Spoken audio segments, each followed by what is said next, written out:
오늘은 곧바로 말씀을 시작하도록 이렇게 하겠습니다. 자, 지난 시간에 이어서 이 세상의 종말론에 대한 말씀을 함께 나누도록 그렇게 하겠습니다. 개인의 죽음이 개인의 종말이라고 한다면 이 세상의 종말은 예수님의 재림으로 끝이 나게 될 것입니다. 시작이 있으면 끝이 있는 법이지요. 그래서 하나님께서 천지를 만드셨기 때문에 언젠가는 하나님께서는 이 천지를 끝내실 때가 있다고 하는 것입니다.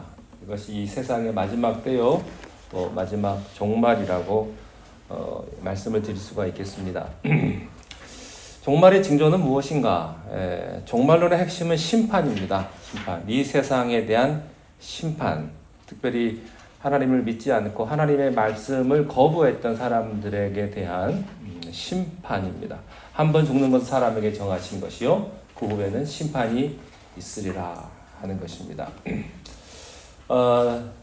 사람들은 궁금해합니다. 그렇다면 재림의 타이밍은 언제인가? 언제 이 세상에 종말이 올 것인가에 대한 관심이 많습니다. 성경은 분명하게 말씀하고 있습니다. 그것은 하늘의 비밀이다. 하나님께서 닫아 놓으셨다 하는 것입니다. 마태복음 24장에 보니까 그때는 천사도 알지 못하고 아들도 알지 못하고 오직 아버지만 아시느니라 이렇게 말씀을 하셨어요. 아무도 정확한 때를 예측할 수가 없습니다. 정확하게 누가 예측하는 사람이 있다면 100% 가짜라고 보시면 되겠습니다. 성경은 아니라는데 자꾸 자기는 그렇다고 말하면 그 사람이 문제인 거죠. 성경이 문제거나 아니면 그 사람이 문제거나 둘 중에 하나입니다. 그날은 도적같이 오게 될 것입니다. 종말의 징조는 이 세상의 자연재해를 보면 알 수가 있습니다. 첫 번째는 기근입니다. 이 세상에 기근이 많아질 것이다. 지금도 전 세계에는 약 3억 명 이상의 사람들이 배가 고픈 채로 잠이 들고 있고요. 당장 먹지 못해서 죽어가는 사람들이 아직도 세상에는 많이 있다고 하는 것입니다. 경제력은 더 좋아지고 세상으로 잘 살아지는데 의외로 굶어 죽는 사람, 먹을 것이 없어서 힘들어하는 사람은 더 많이 존재한다고 하는 사실입니다. 그리고 또 하나는 지진입니다. 가면 갈수록 이 세상 지진이 많이 일어나고 홍수가 많이 일어나게 됩니다. 또 종말의 때는 인간 관계가 적대적으로 이렇게 바뀌게 된다고 말씀하셨습니다. 사람들이 잔인해집니다. 그리고 더 미워하고요. 또 더 무관심해지고 그렇다고 하는 것입니다. 또 지난주에 말씀드렸듯이 종말의 때가 되면 가짜 그리스도인들이 많아지게 되고 미혹하게 하는 영이 많다고 하는 것입니다. 그래서 사람들이 도대체 어떻게 저런 게 넘어갈까? 말도 안 되는 저런 교리에 어떻게 넘어갈까? 이렇게 생각을 합니다만 그렇게 사람을 미혹하게 하는 영이 있다고 하는 것입니다. 그 영의 지배를 받으면 사람들이 말도 안 되게 이상한 데로 흘러 들어가게 되는 것을 우리가 알 수가 있습니다. 또 한 가지는 핍박받는 기독교 교인들이 많아진다고 하는 사실입니다. 자, 여기까지가 지난주에 복습이었고요. 오늘부터는 또 한 가지, 마지막 때가 가까울수록 사람들이 영적으로 무지해지고 방종하게 될 것이다. 자, 마태복음 25장인가요? 마태복음 24장 37절부터 39절 앞에 있는 말씀을 보시면서 함께 읽겠습니다. 노아의 때와 같이 인자의 임함도 그러하리라. 홍수전에 노아가 방주하는 날까지 사람들이 먹고 마시고 장가 들고 시집가고 있으면서 홍수가 나서 그들을 다 멸하기까지 깨닫지 못하였으니 이와 같으니라. 사람들이 깨닫지 못한다는 거죠. 사람들이요, 꼭 무슨 악한 짓을 해서 문제가 아니라 그냥 보통 것들을, 왜 괜찮은 것들을 하는데 거기에 취해가지고 가장 중요한 것을 자꾸 미룬다고 하는 것입니다. 이게 사탄의 전략입니다. 사탄이 사람들을 공략하는 대부분의 방법은 극단적인 것이 아닙니다. 뭐 눈에 보이는 범죄를 저지르고 살인을 하고 그런 게 아니라 그냥 천국하고 비슷한 아리까리한 세상의 즐거움과 이런 분주함을 만들어서 사람이 거기에 적당히 취해가지고 가장 소중한 영혼의 문제를 자꾸 뒤로 넘기게 만드는 것입니다. 교회? 그래, 조금 있다가 천천히 가보지 뭐. 사업 좀 안정이 되고 내가 좀 자리 좀 잡고 그러면 나중에 한번 가보지. 이렇게 사람들은 후순위로 영적인 문제를 다 자꾸 미룬다고 하는 것입니다. 지금 수많은 먹고 마시는 괜찮은 것에 취해서 진짜 영적인 심판이 닥치고 있는 것을 사람들이 모르고 있다고 하는 사실이죠. 자, 데살로니가전서 5장 3절 말씀 함께 읽겠습니다. 그들이 평안하다, 안전하다 할 그때에 임신한 여자에게 해산의 고통이 이른 것 같이 멸망이 갑자기 그들에게 이르리니 결코 피하지 못하리라. 내가 지금 건강하니까, 내가 돈이 있고 젊으니까 여러분 인생의 안전지대에 들어와 있다고 생각을 하십니까? 천만에요. 순식간에 우리가 붙잡고 있는 것들이 날아갈 수가 있다는 것입니다. 그 마우이에서 불나는 것을 보면 사람들이 차에 있다가 불이 하도 이렇게 번지니까 차에서 나와가지고 바닷물로 뛰어든 사람은 살았고 차에서 나오지 못한 사람은 그냥 그 자리에서 죽었잖아요. 그 사람들이 거기 휴양지 가가지고 그런 예상을 했겠습니까? 그런 위급한 재난의 상황도 그렇지만 우리의 가진 건강도 그렇습니다. 그리고 우리가 가진 물질도 그렇습니다. 사람이 한번 소송에 휘말려 버리면 가지고 있는 모든 것도 한순간에 다 물거품이 될 수가 있다고 하는 거예요. 우리가 그것들을 인정해야 합니다. 아무리 보험을 잘 들고 아무리 대비를 잘해도요, 내가 전혀 예상하지 못했던 그런 일들을 우리가 경험할 수가 있다는 사실이죠. 특별히 마지막으로 중요한 사인은 주님의 재림이 임박하길 때 세계 복음화가 절정에 다다르게 된다고 하는 사실입니다. 마태복음 24장 14절에 이 천국 복음이 모든 민족에게 증언되기 위하여 온 세상에 전파되리니 그제야 끝이 오리라. 기독교 역사가 몇 년 정도 되는지 아십니까? 한 2000년 되겠죠. 역사가 2000년 정도니까 예수님 오신 다음에. 그런데 세계 선교가 본격적으로 추진된 것은 한 200년 정도밖에 되지 않습니다. 사람들은 한 400년 전까지만 해도 지구가 둥글다는 사실을 믿지 않았어요. 지구는 네모여가지고 배를 타고 가면 어딘가에 가서 떨어져 죽을 거다, 이렇게 생각을 했습니다. 그래서 멀리 가지를 못했어요. 사람들이 외부에 많이 나가질 않았는데, 그런데 유럽에 산업혁명이 일어나고 기술과 경제가 발전하면서 세계가 넓다는 것을 알게 되었습니다. 그리고 교통이 발달했고요, 통신이 발달했고요, 또 인쇄술이 발달하면서 19세기 되어서야 비로소 영국과 미국의 젊은이들이 우리 시대의 세계를 복음화하자, 그런 이야기들을 하기 시작을 했고, 그때부터 많은 선교 활동들이 시작이 된 것입니다. 그래서 많은 기술의 발전과 교통의 발전이 세계 복음화에 기여를 하게 된 것입니다. 이제는요, 우리가 생각할 수도 없고 상상할 수도 없는 그곳에 복음이 들어갔습니다. 또 모든 지구상의 종족들의 언어로 성경이 다 번역이 되었습니다. 그리고 마지막 때가 되니까요, 우리가 상상할 수 없는 곳에서 복음화가 일어납니다. 여러분, 이란 아시죠?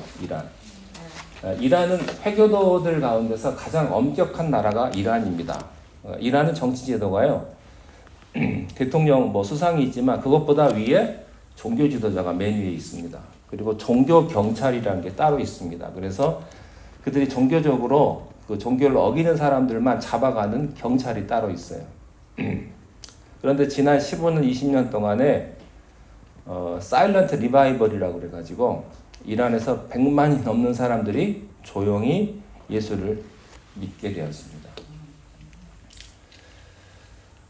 또 독일의 백인들은 교회를 안 나가는데 독일의 교회에서 매년 2,000명이 넘는 이란 사람들이 세례를 받습니다. 이 사람들은 독일로 이민 온 이란 사람들이죠. 세례를 받는 거예요. 그리고 남미와 아프리카 곳곳에 복음의 불길이 솟고 있다고 하는 사실입니다. 이것이 마지막 때입니다. 많은 사람들이 궁금해합니다. 이 재림의 순간이 어떻게 될 것인가? 성경은 말합니다. 그것은 순식간에 벌어지게 될 것이다. 자, 마태복음 24장 27절입니다. 함께 읽겠습니다. 시작. 번개가 남편에서 나서 서편까지 번쩍임 같이 인자의 이 마음도 그러하리라. 인자의 이 마음도 그러하리라. 여러분, 이 말이 무슨 말이냐면요. 그 다음에 29절 함께 읽겠습니다. 29절 시작. 그날 환난 후에 해가 어두워지며 달이 빛이 내지 아니하며 별들이 하늘에서 떨어지며 하늘의 권능들이 흔들리라. 이 말은 일식과 월식이 동시에 일어난다는 말입니다. 인간이 밝히는 전기불 말고는 모든 빛을 하나님이 끊어버리신다는 그런 얘기예요. 우리가 살고 있는 눈에 보이는 세상이 다 파괴가 된다고 하는 것입니다. 그런 다음에 주님이 오신다고 하시는 말씀이세요. 자, 30절, 31절 읽겠습니다. 시작. 그때에 인자의 징조가 하늘에서 보이고 그때 땅의 모든 족속들이 통곡하며 그들이 인자가 구름을 타고 능력과 큰 영광으로 오는 것을 보리라. 그가 큰 목소리와 함께 천사들을 보내리니 그들이 그의 택하신 자들을 하늘 깊이 끝에서 저 끝까지 사망해서 나팔 소리가 나고요. 또 계시록에 보니까 맑은 물소리가 나는 것처럼 그렇게 맑은 물소리가 들린다고 했습니다. 많은 물소리 들어보셨습니까? 나이아가라 가보셨습니까? 나이아가라 가봤는데 저 멀리서도 웅 하고 이렇게 들리더라고요. 그 앞에 가니까 귀가 멍멍해요. 나이아가라가 1초에 약 7톤 정도의 물이 또 쏟아진다고 합니다. 근데 하나님께서 우리 주님께서 재림하실 때는 그 많은 물과 비교할 수 없을 정도로 어마어마한 사운드가 들리면서 우리 주님이 오신다고 하는 거예요. 햇빛보다 더 밝은 하늘의 광채가 열리면서 입에서는 날선 검이 나오고 눈에는 하늘의 빛을 발하는 거룩한 주님께서 천군 천사와 함께 수많은 흰옷을 입은 성도들과 나팔을 불면서 임하는 그런 영광의 모습. 그때가 바로 주님의 재림의 모습이라고 성경은 말씀을 합니다. 그러니까 이날은 어떻게 보면 축제의 날이죠. 예수 믿는 사람들에게는. 그런데 예수 믿지 않은 사람들에게는 심판의 날이기도 합니다. 영적인 운명이 갈리는 거예요. 평소에는 똑같아 보이죠. 평소에는 뭐 잘 모릅니다. 당신도 일하고 나도 일하고 나도 이곳에 나오고 저곳에 나오고 하는데 영적인 세계에서는 운명이 완전히 달라진다고 하는 사실입니다. 예수를 믿고 난 여러분들에게는요, 하늘의 인이 쳐져 있습니다. 그래서 예수님 다시 오실 때 그 인을 친 사람들을 정확하게 하늘로 끌고 올리신다고 하는 말씀이 있습니다. 예수께서 오시면서 제일 먼저 하시는 일은 일식과 월식이 떨어지는 재앙이 임하기 전에 아주 간발의 차이로 구원받은 모든 백성을 하늘 끝에서 이 땅 끝까지 영광의 몸으로 들어 올리시는 거다라고 성경은 말씀하세요.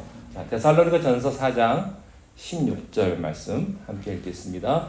주께서 호령과 천사장의 소리와 하나님의 나팔 소리로 친히 하늘로부터 강림하시리니 그리스도 안에서 죽은 자들이 먼저 일어나고 그 후에 우리 살아남은 자들도 그들과 함께 구름 속으로 끌어올려 공중에서 그를 영접하게 하시니 그리하여 우리가 항상 그와 함께 있으리라.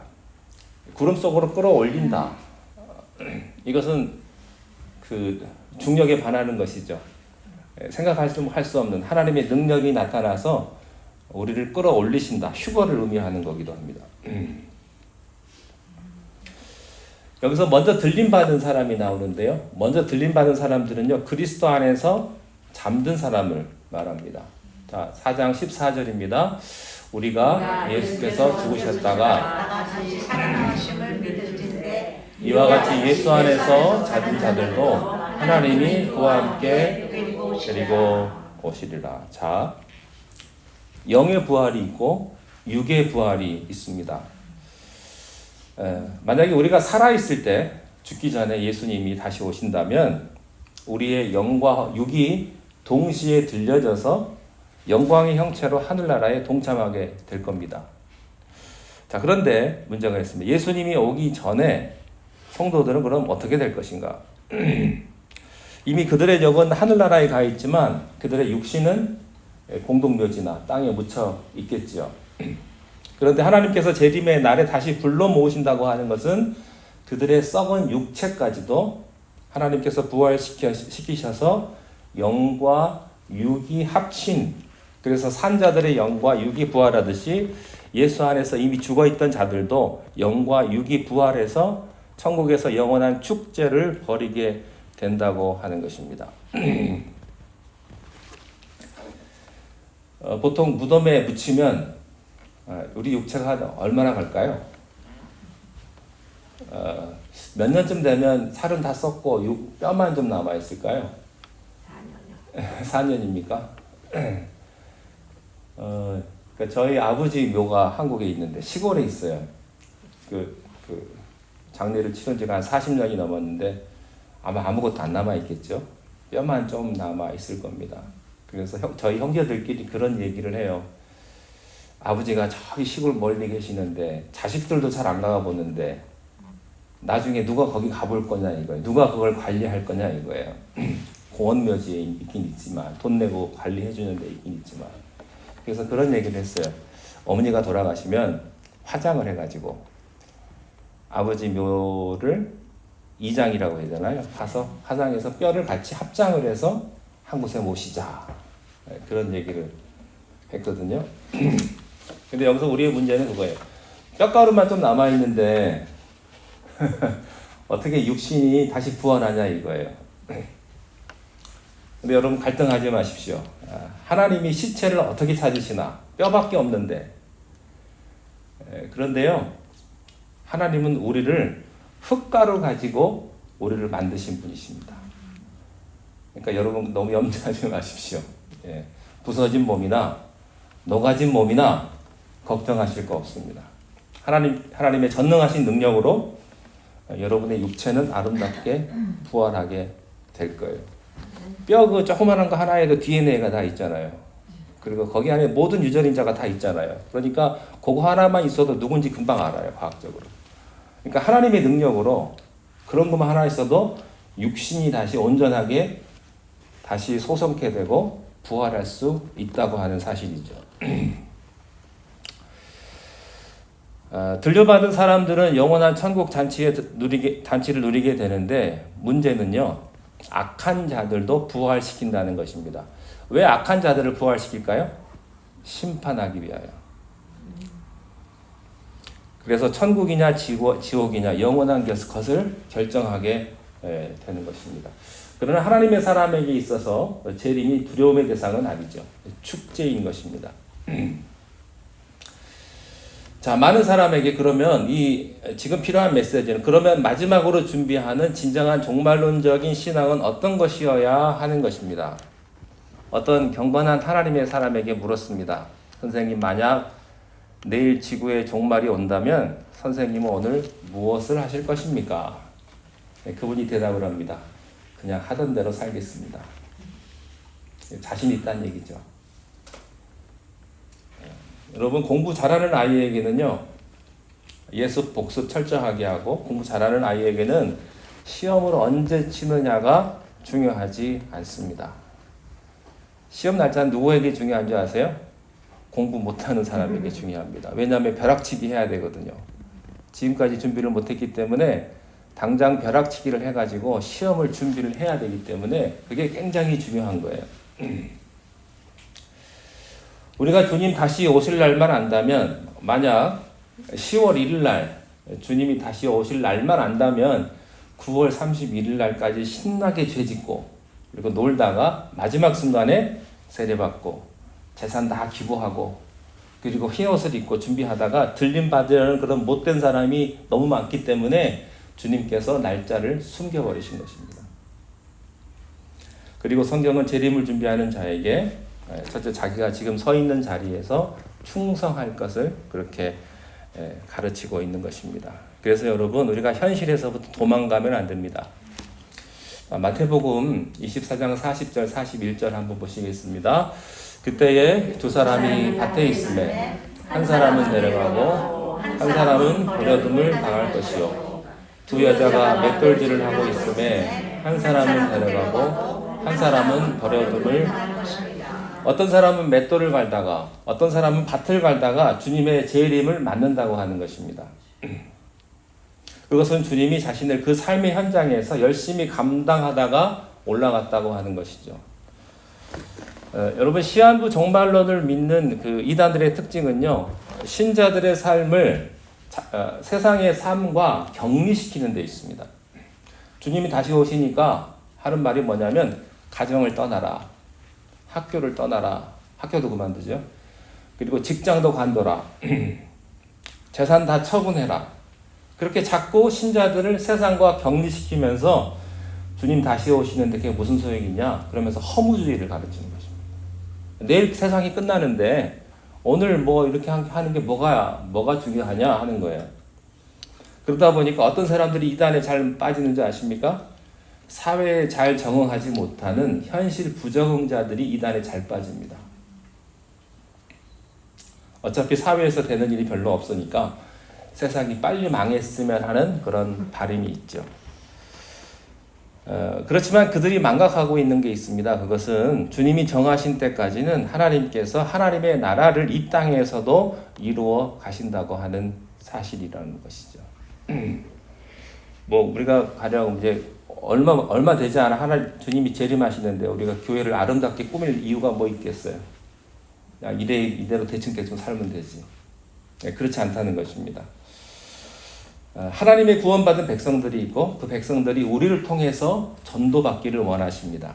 그래서요, 우리가 세상에서 돈도 벌어야 되고요, 또 세상에서 어느 자리에서 빛과 소금의 역할을 감당해야 되는 것입니다. 그러니까 결국에는요, 시한부 종말론 그 이단의 지도자들을 원하는 건 뭔지 아세요? 돈이에요, 돈. 이 사람들이 얼마나 웃기냐면 주님이 다시 오시는데 돈이 뭔 소용이 있겠어요? 근데 그 사람 신자들에게 이렇게 말합니다. 재산 다 처분해서 헌금해라. 그러니까는 뭐 재산 중요하지 않다고 다 처분하고 그냥 아무것도 아니라고 말하면서 그 돈 가지고 다 헌금을 받아요. 헌금을 챙기는 것입니다. 만약에 그 돈을 헌금 받으면 그거 가지고 어떻게 해야 돼요? 가른 한 잔 나눠주고 사람들 도와주고. 재산이 중요하지 않다고 해놓고요, 그 교주들은 뭐 하는 줄 아세요? 땅 사고, 그 다음에 차 바꾸고, 집 사고, 심지어 주식 투자도 합니다. 그 돈 가지고. 결국은 돈이에요, 돈.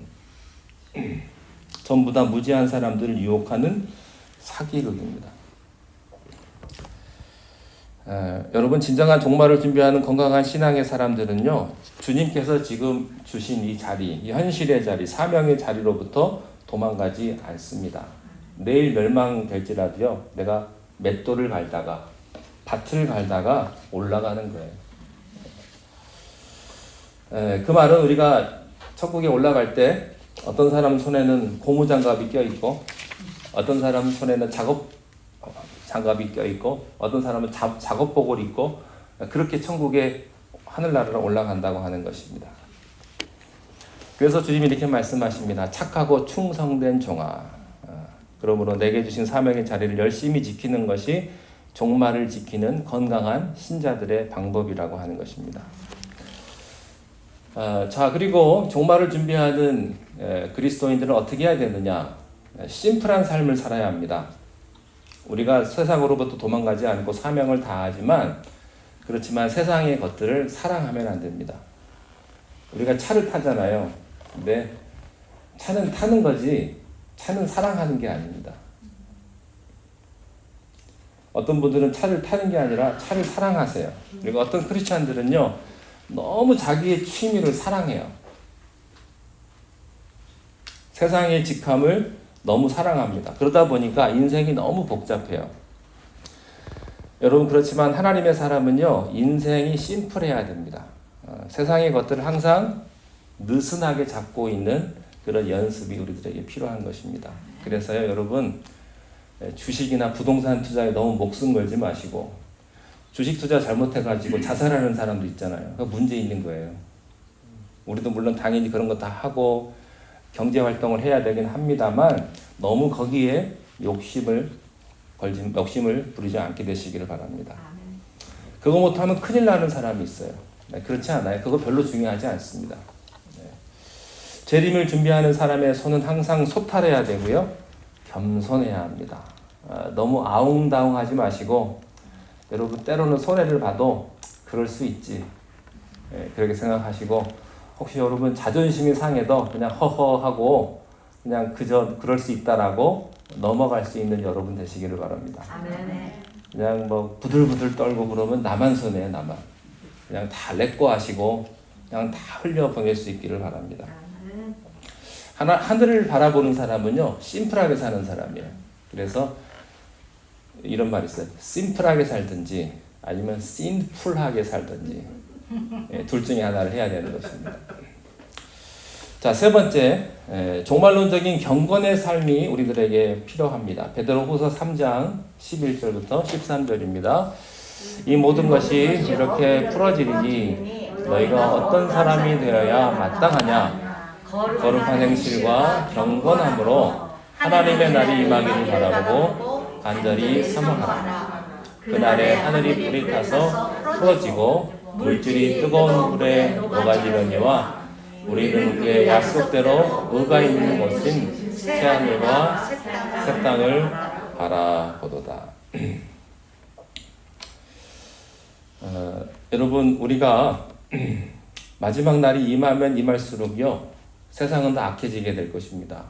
그리고 더 폭력적이 되고 더 쾌락 중심이 될 것입니다. 사람들이 이것에 익숙해져요. 옛날에는 사람들이 깜짝깜짝 놀래던 그런 폭력과 음란한 그런 씬들이 이제는 그냥 자연스럽게 받아들이는 그런 모습이 되어버렸어요. 아주 익숙해지는 것이죠. 그리고 세상 속에 살다 보니까 그것이 정상 같고 안 그런 사람이 비정상인 것 같은 그런 모습들도 우리가 알 수가 있습니다. 특별히 한국 사회는요 술 권하는 사회거든요. 그래서 남자들이 술 못 마시면 바보 취급을 합니다. 그래서 대학에 딱 들어가면 신입생 환영회 때 술을 돌려요. 그러다가 먹고 죽는 사람도 있었잖아요. 그래서 뉴스에 나온 적도 있는데 그건 정상이 아닙니다. 여러분 술 잘 먹는 게 정상이 아니잖아요. 근데 세상은 그게 정상이라고 말을 합니다. 자, 마지막 네 번째입니다. 우리가 사랑의 공동체를 더 성실하게 만들어 가야 합니다. 히브리서 10장 24절, 25절 읽겠습니다. 서로 돌아보아 사랑과 선행을 격려하며 모이기를 피하는 어떤 사람들의 습관과 같이 하지 말고 오직 권하여 그날이 가까움이 볼수록 더욱 그리하자.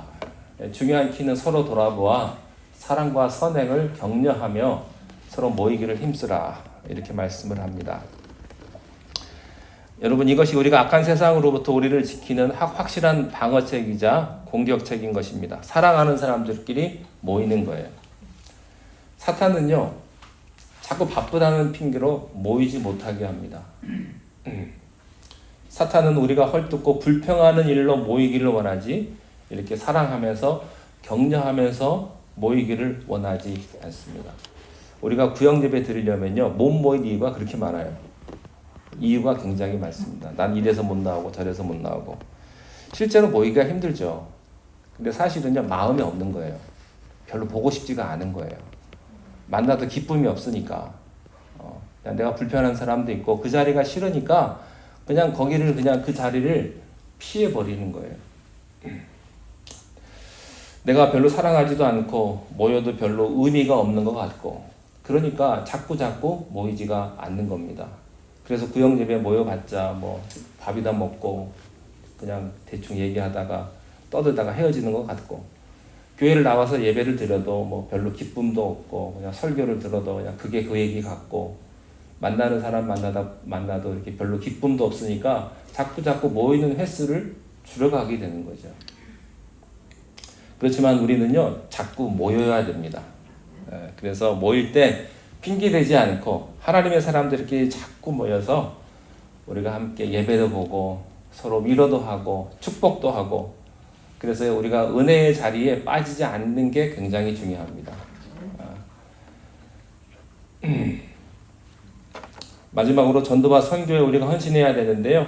여러분 재림의 시간을 결정하는 유일한 요소는 구원받은 백성들의 숫자입니다. 숫자.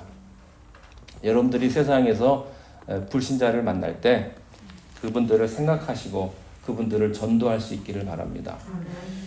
제가 가끔 한국에 가면요, 만나는 분들이 두 그룹이 있습니다. 저랑 같은 목회자 그쪽 친구들을 만나는 그게 한 그룹이 있고 한 그룹은 제 고향 친구들 만나는 그룹이 있어요. 고향 친구들 어렸을 때 친구들이니까. 근데 그 친구들은 교회를 안 다니는 사람들이 굉장히 많아요.